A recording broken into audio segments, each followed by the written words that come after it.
And this is my Jeep with the latest update on the Dana 35 rebuild. And this is for February 2023. I've had this pinion and carrier gears in and out at least 10 times. I want to make sure I get it right. I got a lot of money invested. And I just started working on my Jeep again, trying to finish up this differential. I took a short break, about a month, and I've got it installed, and the numbers check out pretty well.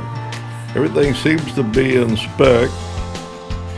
Preload, backlash, and pattern are all within specs, but I'm still having some issues. The problem I'm having, when I turn the pinion yoke clockwise, it's smooth. When I turn it counterclockwise, I'm having a little binding, and I'm not happy with that.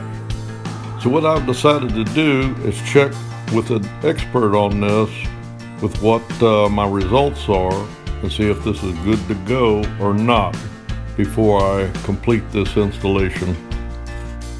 And last, I really appreciate the subscribers I have.